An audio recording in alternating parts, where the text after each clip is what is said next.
Okay, now we're recording. I did about 5 minutes talking to the camera and it wasn't recording. So here we are. Welcome to Campaign Diaries.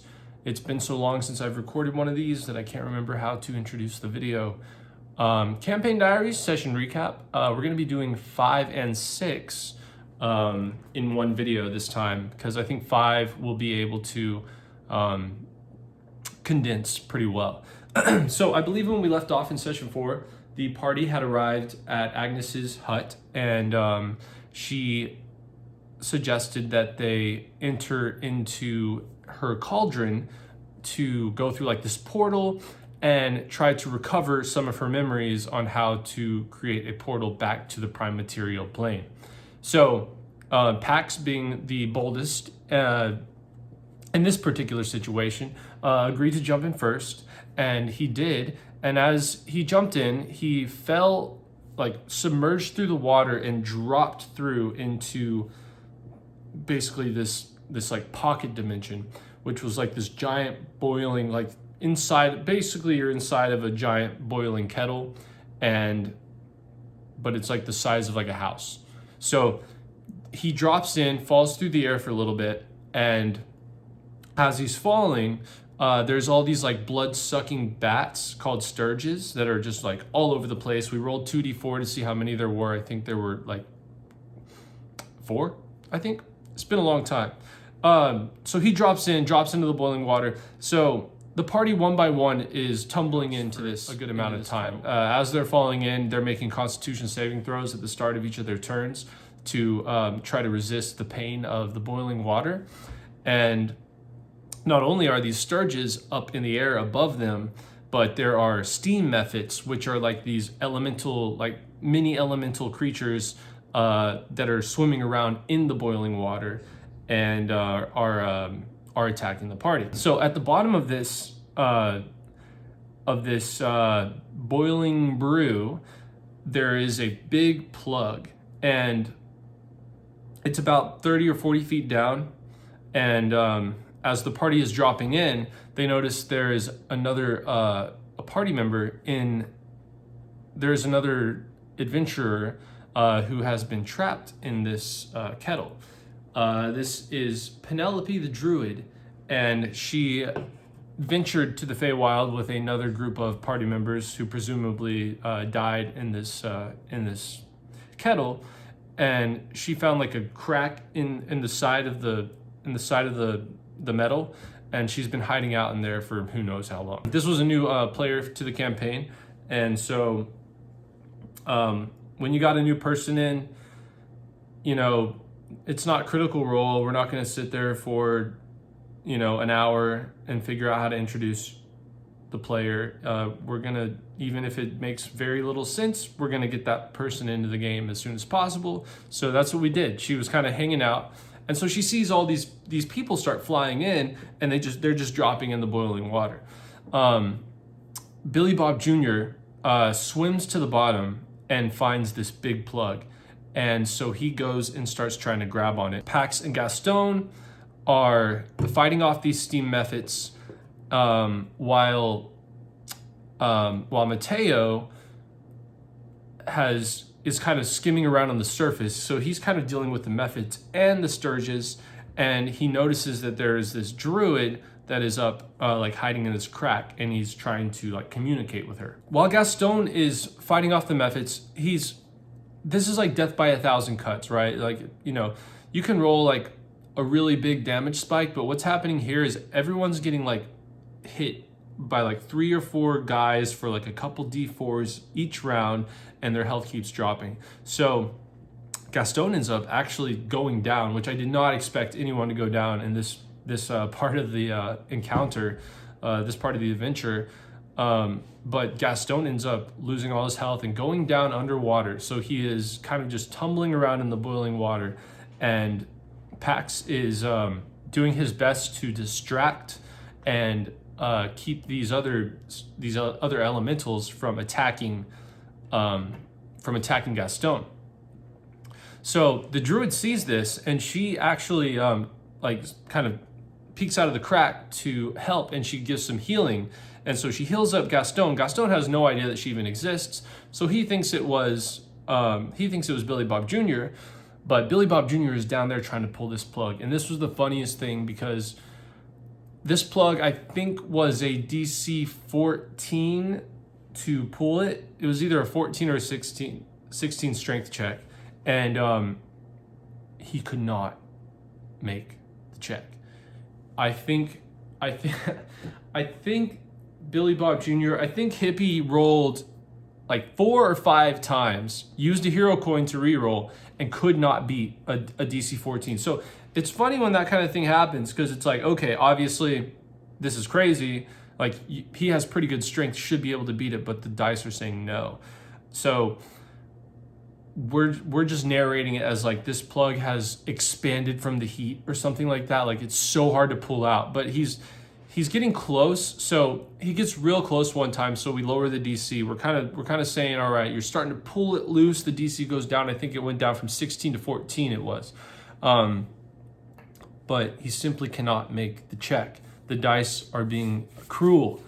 So Pax swims down there, and he goes to help, and together they are able to pull this plug out, and the entire thing drains out, and the party kind of swirls through and drops into this room where there are 3 doors. Penelope the druid, she decides to follow down. They kind of ask her what her situation was, what's your deal, and she explains that she's been trapped in here. The witch trapped her in here. So they drop into this room and find themselves in what is essentially the room of Agnes's memories.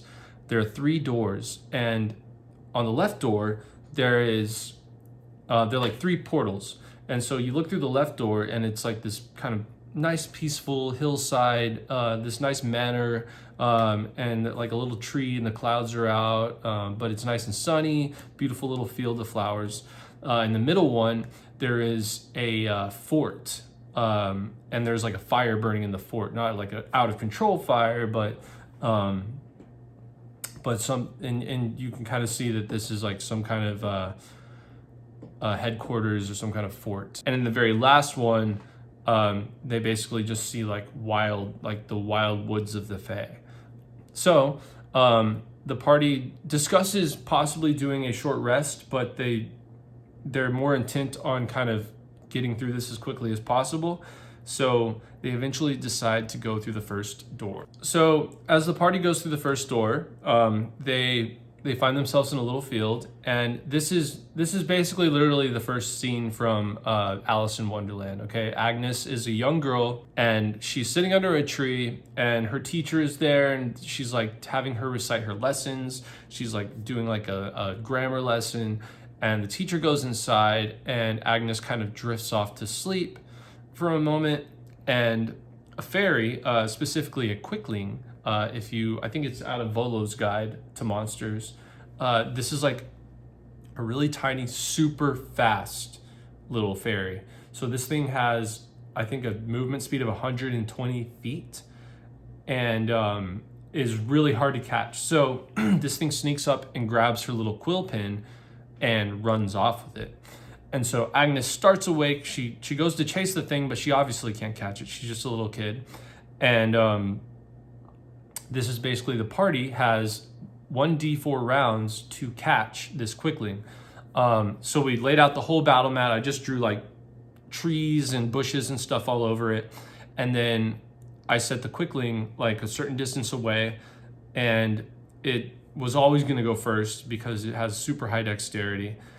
And so we rolled a 3. So they had 3 rounds to catch this thing, and it only has like 10 hit points or something. So if you hit it, it's really easy to kill it, but it's very hard to hit, very hard to catch. So the party is actually kind of low on resources, but we begin this chase. So the quickling is running off, and like he'll throw a dagger every now and then, but I could definitely tell there was a little bit of frustration because this thing was like moving so far out of the reach of what anyone could possibly catch. But on the third round, Mateo, they kind of all spread out over the field, and so there kind of comes a point, and I was keeping it in the boundaries of the battle mat, it's a very gamey situation, so we were just kind of keeping it in the bounds. Otherwise, I could just run off in a straight line. No one would ever catch him. So he's kind of running around. The players eventually spread out, and eventually the pixie gets in range of Mateo's, one of his, I think it was a chaos bolt or a fire bolt or something, and he hits it, he kills it, he gets the quill. They've completed the first memory. So they leave successfully through the portal, and they go into the second portal, which is the fort. And so as they're coming into this fort, they hear the voice of some equestrians inside of the fort. And they have captured Agnes, and they are planning to execute her. So basically, when Agnes's quill pen got stolen, she chased off after the Quickling and got lost in the Fae. This is Alice in Wonderland shit, okay? Got lost in the Feywild, and when she got to the Fae, she was captured by equestrians who, since she didn't belong there, were going to kill her. This second memory is that about to happen. So the party arrives at the fort, and they hear this going on inside. Basically, they're like, you're an intruder, we're going to kill you, prepare to die. Penelope, the druid, she casts Pass Without a Trace on the party, and Billy Bob actually, after getting his immovable rod, he goes up to the front of the fort and puts the immovable rod in front of the gates to the fort. And the rest of the party starts sneaking around the sides. At that point, Billy Bob Jr. Shoots his gun into the air and alerts the whole camp to the front of the fort. So they all start going up onto their watchtowers and stuff, and heading towards the gate. The rest of the party is sneaking around the sides to get around to the back. Agnes is towards the back, and she's up on some rafters, and she's got a noose around her neck. It's pretty brutal stuff. But they sneak around to the back, and they think all the action's coming from up front because Billy Bob Jr. successfully deceived them into thinking so. So I believe we rolled for the amount of equestrians, and it was quite a few. There were 8 of them. So these are centaurs, CR2, the party's level 3 at this point, and there's 8 CR2 enemies against 5 level 3 party members. There's absolutely no way,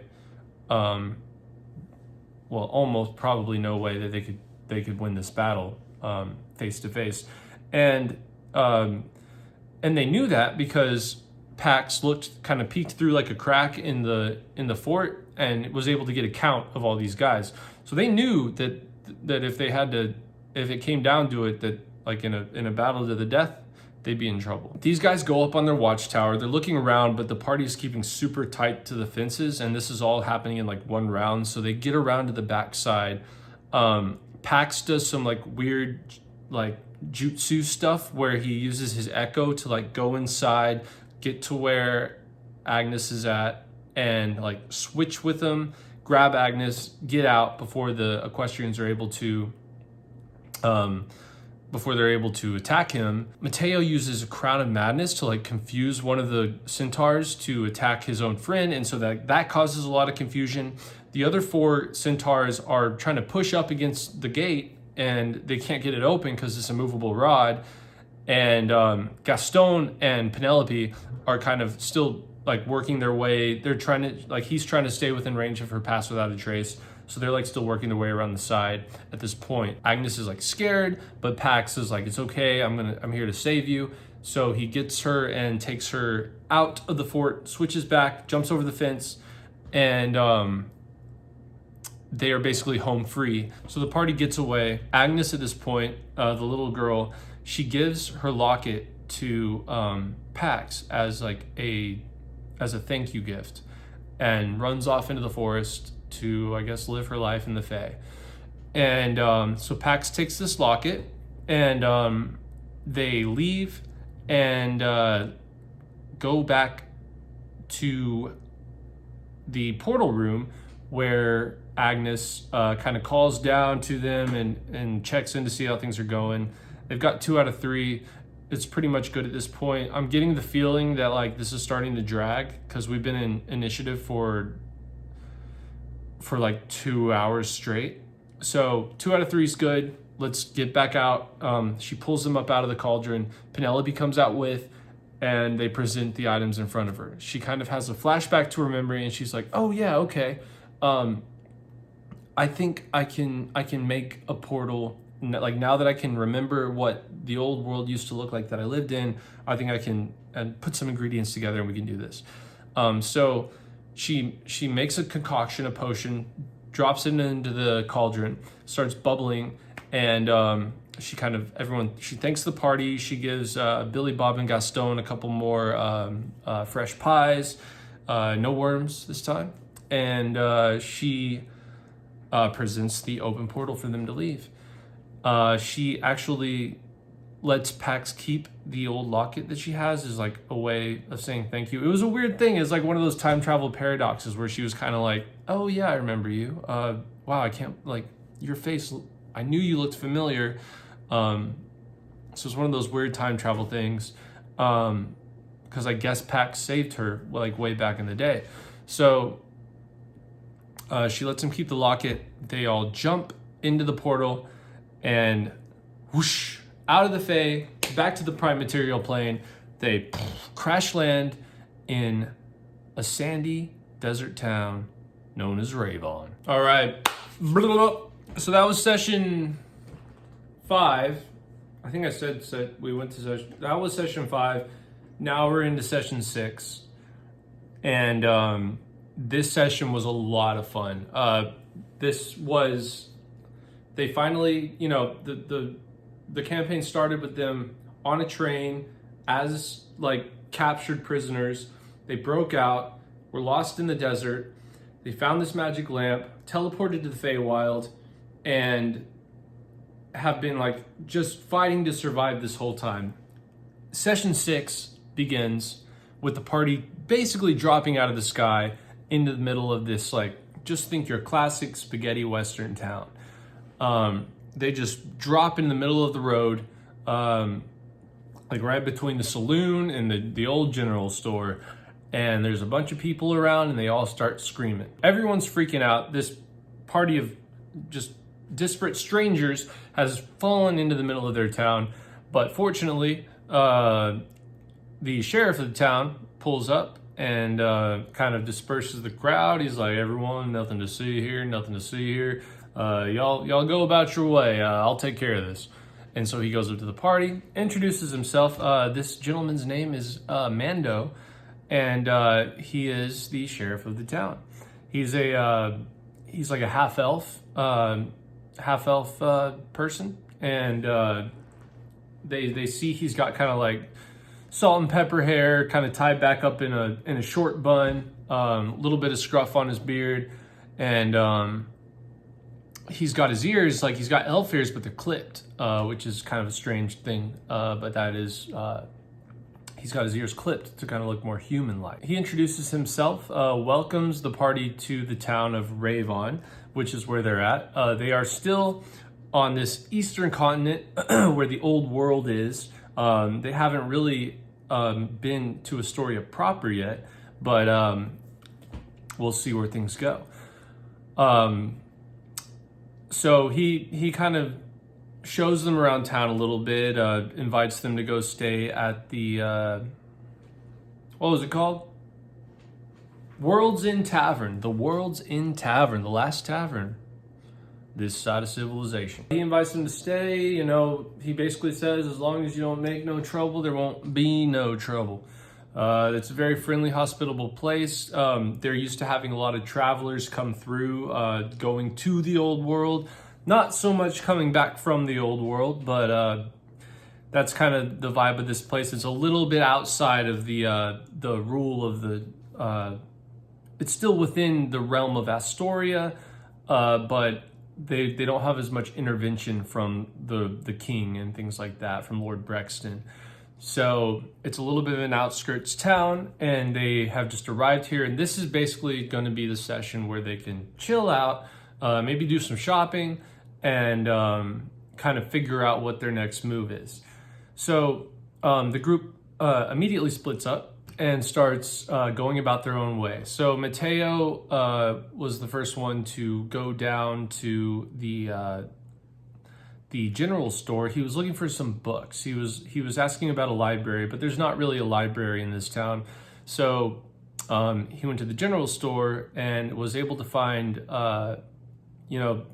travelers will come through and they'll like sell old tomes and stuff. He was looking for a book to read up on and try to understand more about this creature, this haunt that's been haunting him. And he rolled an investigation check. It was pretty good, so he was able to find this book on the Book of Shadows and ghouls and wraiths and just things that haunt people in life. And I didn't have too much to give him when he asked about it. I wasn't sure exactly what he was going to be looking for. So he has this book, we called it the Book of Shadows. And so I've been kind of working out what is going to be in that book more. Basically gave him the general idea as he was flipping through it. He was trying to basically understand more about what this dark shadow is that's been following him ever since the tragedy that befell him and his family. So he gets this book and he spends some time reading it. Gaston, meanwhile, goes to the blacksmith to talk to Boris, Boris the blacksmith, of course, and he is looking to upgrade his weapon. Boris is a half-orc, just like Gaston, so they have a little bit of camaraderie already. Orcs and orc kind are pretty rare. Like, you'll see more half-orcs in this world, but the orcs were driven out long ago. Maybe I'll do a video on the lore, the history of Astoria and this world at some point, but basically the orcs were always native to the land of Astoria, and when humans and mostly humans came in and kind of pushed them out. And so seeing another half orc is kind of a rare thing. So he was willing to give a little bit of a discount, but unfortunately Gaston still didn't have enough money for what he was looking for. He was basically looking for a +1 weapon, which is a pretty big upgrade. And he wanted to try to infuse it with some elemental power. There's this material called duranium, and this is what Boris uses to craft these fine weapons.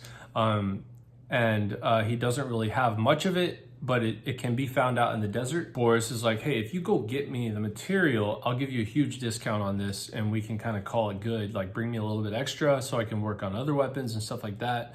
So Gaston is all about this, and he agrees to try to convince his party to maybe help him go find some duranium so he can get his weapons made. And perhaps other party members could get theirs too. Penelope comes in, she buys some chain shirts and stuff, and buys a few armor upgrades from the money that she already had with her when she joined the game. Billy Bob Jr. Goes in it's like a blacksmith / gunsmith shop.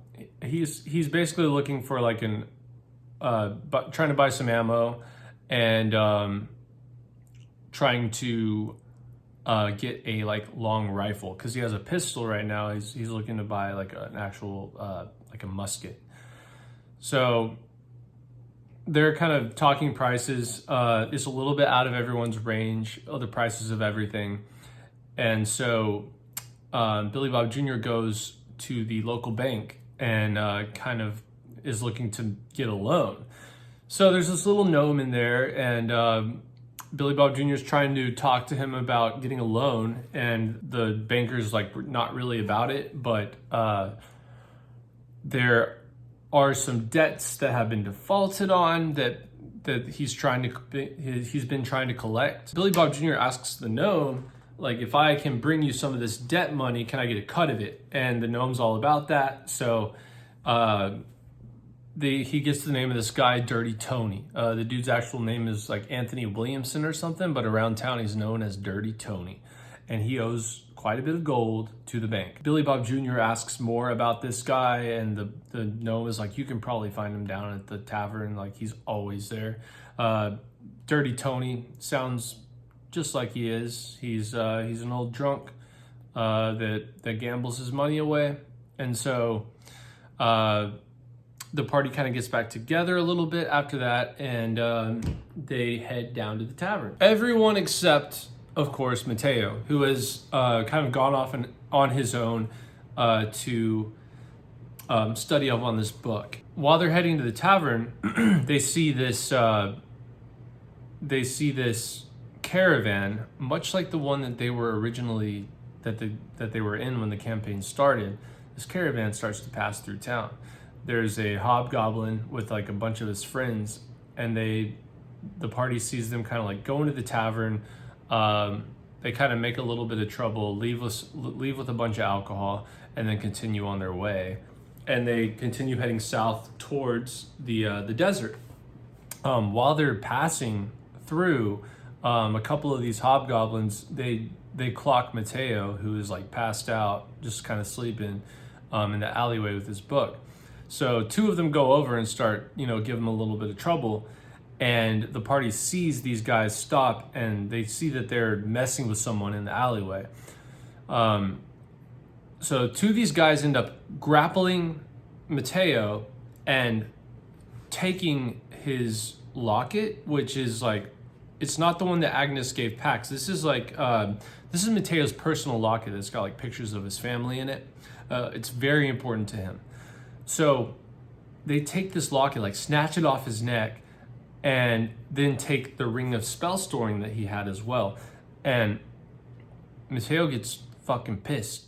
Like Zach was pissed. And so he goes like full Scarlet Supernova on these guys and just starts blasting. Right? The party sees some ruckus is going on. The lead hobgoblin, his name is Varg. He kind of sees them coming, and he's like, hey, don't get involved in this. This has nothing to do with you. Party doesn't care. They obviously have made it their business. A fight breaks out, and they basically smoke these hobgoblins. They kill Varg, basically incapacitate the other hobgoblins in the process. Penelope was the last one to have like the killing blow, but she decided not to kill them. It's around that time that Annie, who is Sheriff Mando's daughter, she rides up with her posse to kind of see what's going on. Now Annie is kind of like a Bonnie figure, so she rides up. They were just on their way out to go sand goblin hunting, so she rides up, sees all this ruckus going on. She's kind of like, what are y'all doing what are y'all causing all this trouble for? She wants an explanation. They give her a good one. She believes them. They've noticed that the caravan looks like it's the same caravan that they were prisoners in. So they're like, this is probably a similar situation. Sure enough, they open it up. There are two prisoners inside of the caravan. It's three wagons long, and then there's a bunch of treasure in the third one. So they gather all the treasure. The hobgoblins are taken off to the county jail, and the two prisoners are taken away for like medical attention. And after Annie sees all that's actually truly happened, she thanks the party. Mateo asks for like a reward, which is kind of fair. And so she flips him a nice big platinum coin, and they ride off to go do their sand goblin hunting for the night. The party goes up and inspects the body of Varg, and they find the very same note that they found on Blacktooth back at the beginning of the campaign, written in this strange language talking about bringing a sacrifice. So at this point, it's pretty clear that there's some kind of like slave trade going on, like a human trafficking situation, and they are trying to bring like heroic adventurers, or at least like powerful people, to somewhere in the old world for an exchange of like treasure and gold or something. So they now have this information, and they need to think about what to do next. They could do a couple things. I mean, they've escaped this situation, so they could leave the old world to the old world because, historically, whatever happens there kind of stays there, and they could go back to Astoria, or they could go investigate what's really going on with this trafficking situation. So they decide to drink about it. They head back to the tavern, and they meet Hofbrow Picklefoot. You can call him Pickle for short, and he is the bartender. He's a snow dwarf from up near Sokolov, where Mateo is from, like these like frigid North Mountains way up in the north. But he is like a second generation, has moved out to Ravon out by the desert, just to get away from the bureaucracy and the ever growing I wouldn't say stranglehold, but a little bit too much influence from Lord Brexton and his kingdom in Astoria as far as Pickle is concerned. And so he's been living out there. So his white snowy beard has kind of become like brown and dusty, but he still longs for the frigid north. And he talks to Mateo a little bit because he immediately recognizes Mateo's accent. He pulls out this old, nice aged bottle of fermented potato liquor, or distilled potato liquor, and shares a small shot with Mateo for a cheers to Sokolo and the old frigid north. And the rest of the party is kind of having some drinks. Penelope's downing them like crazy. And Gaston is having his drinks as well, but he's watching Billy Bob Jr., who has been looking around through the tavern to try to find this Dirty Tony individual, who he easily finds because Dirty Tony, he does like a really good perception check and sees that Dirty Tony is like clearly this just like run down, washed up dude, begging for a little bit extra money to play one more round of dice. And he approaches him, and Billy Bob Jr. gives him the strong arm. He like pushes his face into the table, kind of intimidates the rest of the group at the table away, because Billy Bob Jr. is a real big guy. He is a GIF, so he is like a big humanoid hippopotamus. So he kind of lumbers over and kind of gives the eye to the other folks at the table to get up. Give him a seat. So a couple of them get up. Billy Bob Jr. sits down. Dirty Tony is very intimidated and gives up a map of like this place where he keeps like his secret stash of treasure and stuff. So satisfied with this, Billy Bob Jr. gets up, turns around, and as soon as he does, a bar stool cracks over the back of his head. Dirty Tony jumps up, grabs the stool, and boom, just smashes him over the head, and a bar brawl breaks out. There's actually a monster block in the Kobold Press Creature Codex called Bar Brawl, so it's literally like if a fight breaks out in a bar, there's like a stat block for that, which is really cool. But this whole fight breaks out. Mateo is having like Pickle like throw up kegs of alcohol, and he's like blasting them to explode. It's just like some fun chaos. Gaston does like this whirlwind spinning attack and knocks out like 10 dudes at once. It's just craziness. Billy Bob Jr. drags Dirty Tony out of the bar and into the street. Billy Bob Jr. wants his money. He drags Dirty Tony out of the street, and he's like, all right, we're gonna go get that money and you're coming with me. So he takes him out into the night, out to the edge of town, follows the map. There's like a picture of a tree with a rock. He rolls a survival check with a low DC because he's got the map, and is able to find this location where Dirty Tony is hiding his stuff. Now, he left Dirty Tony at the edge of the town and told him not to move. Usually Dirty Tony would move, but since Billy Bob Jr. has this immovable rod, he did not allow him to move. He pinned him to the ground, and so he was stuck in place until Billy Bob Jr. got back. Billy Bob found, I think he found 600 gold. We rolled 2d6 to see like how much total value was in his like secret stash. And so he was able to grab that, brought it back to the town, let Dirty Tony go, and rejoin the party. So the party has a few options at this point. They could either head back to Astoria via Eastport, which is the port going out from the old world continent back to the Astoria continent. They could head off in the desert towards this trafficking situation and try to solve that. And they can also, in the meanwhile, try to collect some duranium from the desert to build some better weapons. So that was session 5 and 6.